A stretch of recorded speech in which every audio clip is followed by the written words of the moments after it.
Welcome to the Relevance Report, where we explore the relevant stories that are shaping our world today. I'm Bhavya Singh, your host this week. On today's show, we will explore how local churches are responding to social struggles in their communities, why faith organizations are often the first step for people in crisis, how churches integrate newcomers and create belonging, and the bigger question, what role should community organizations play in addressing social issues in Alberta today?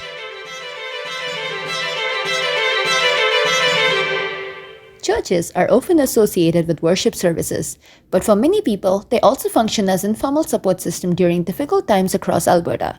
Rising living costs and increasing social isolation have left many people searching for connection and assistance beyond traditional services.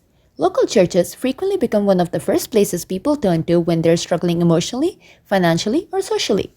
Pastor Lewis Hauer of Morinville Alliance Church explains that many visitors arrive not only looking for spiritual guidance, but for someone willing to listen and offer support.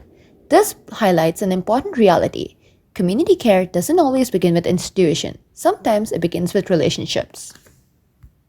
People always have had a variety of needs, spiritually, emotionally, physically, and sometimes all the above. Sometimes when people experience financial pressure, it brings everything they're dealing with right to the top. And of course, when people have stress in their lives, everything comes up. Because the church is about relationships and about people, we try and help them navigate them as they're going through ups and they're going through downs. Right now, a good friend of ours is in hospice. Her sister is here trying to help her. And she says, my wonderful friends of the church, so I need to go to Cross Cancer. They'll drive me. If I need food, they'll get me food. And her sister goes, I'm not going to have strangers driving you. And so our friend, she sees the church as part of her extended family. It's only natural that they'd want to be part of what she's going through right now, even as she's moving toward dying. There's no question the cost of living increases has been felt by everyone. We, as a church community, one of the things we do is we support the local food bank. When you talk to the people working in the food bank, the number of people coming in is just skyrocketing. We collect clothes as well. There's some different institutions that serve vulnerable people, and sometimes they walk in with little to no clothes. We attempt to donate clothes to places like that. A lot of it is walking people through the big changes that happen in their lives. People losing jobs, having a baby, going through a divorce, and rocky relationships in life. I think we've all experienced, if you're in a good relationship, there's nothing better. And if you're in a bad relationship, there's nothing worse. Sometimes we find ourselves not in a relationship, pining for a relationship, but we're looking for a good relationship. Because the bad ones, there's just a lot of pain. We all go through ups and downs in life. But the wonderful thing is that we don't need to do it alone. We have others that will be with us in both the good and the hard. And I think life is better together. While pastor and church leaders often provide guidance, much of the support that churches offer actually happens through everyday members of congregation. For community members Drew Stonnell, church is less about place and more about relationship. Through conversation, prayer, and small acts of service, she believes faith becomes something people practice in their daily life. Stronell shared how supporting others during difficult moments has become a natural part of her faith. Whether it's listening to someone who needs to talk, praying with a friend who is facing illness, or organizing small community efforts to help those in need, she sees these actions as an extension of what church truly represents. Just this last week, I think I had church in this room every day because there were at least a couple of people here that were pouring their heart out, that were having issues. And yes, we would end up praying.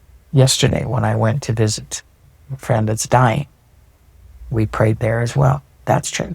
It's not just a building or a name. It's your conversation, your relationship with Christ. Sometimes people need to hear the difficulty that you personally have gone through because maybe they've gone through the same thing and it gives them a balance. Some people just shut down. You'll never get to know them. My daughter and a neighbor of hers, this Steve gentleman I mentioned, I collect their bottles about once a month. I collect an average of around $80 to $100 a month. I take that money from the bottles because I take it to the depot here. And then I take that money, I phone the food bank here and find out what they need.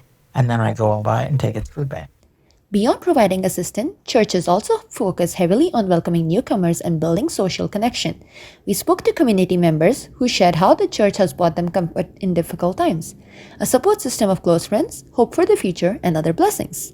Many churches intentionally create a warm and inclusive environment so that people who are new to the community or are going through difficult times can feel accepted and supported. During our conversation with others, several people shared how the church has played an important role in their lives beyond just religious services. For some, it provided comfort during periods of grief, stress, or uncertainty. Others described the church as a place where they formed close friendship and formed a sense of belonging. I'm grateful for the members of the church.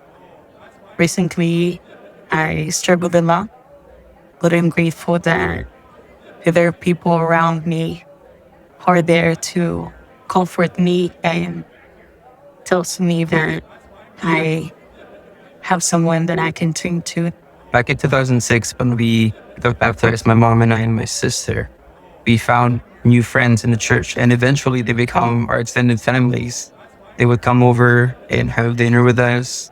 As a member of the Church of Jesus Christ of Latter-day Saints, a happy and successful life for me will be a life wherein I am pleasing Heavenly Father. I was able to help others, and in that way, I found the real happiness in life.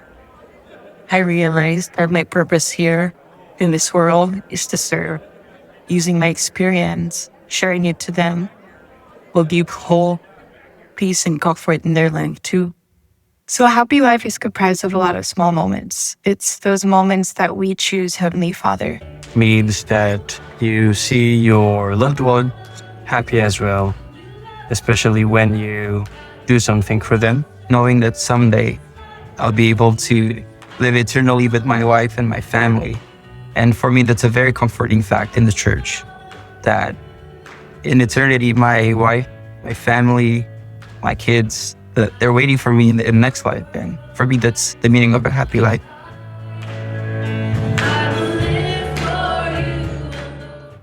Ultimately, the influence of a local church extends beyond weekly services and into the broader social fabric of a community.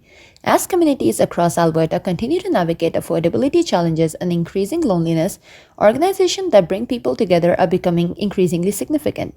The work of a local churches raises an ongoing conversation about responsibility, compassion, and community care. Who should provide service during difficult times? Government, nonprofits, or everyday community groups? While opinions differ, one thing remains clear. Spaces that foster connection and belonging continue to play an important role in helping communities respond to modern social challenges. Thanks for joining us for the Relevance Report. This week's episode was produced and edited by Melanie Wright. The show's supervising producer is Daniel Paradis. Additional studio supervision by Sasha Stanoyevich. This episode was produced as part of BCSE 325 Radio, News and Documentaries course in the winter 2026 semester. The course is part of Bachelor's of Communication Studies program at Department of Communication at McEwan University. The show was edited and produced out of the McEwan Media Production Studio. Our theme music is called Buzzing by Kaylee Lambert. Logo design for this podcast is by Sasha Stanoyevich. And I'm Bhavya Singh, your host for this week's episode. This episode was recorded on Territory 6, the traditional and ancestral territory of Cree, Dene, Blackfoot, and Saulteaux, and Nakota Sioux. We acknowledge that this territory is home to the Métis settlement and Métis Nation of Alberta Districts 9, 10, and 11 within the historical North Saskatchewan River Territory. Don't forget to subscribe to the Relevance Report on Apple Podcasts, Spotify, or wherever you get your podcast. And if you like what you heard, please leave us a review and rating. It really helps people find the show. Please join us again next week when we report relevant stories that are shaping our world today.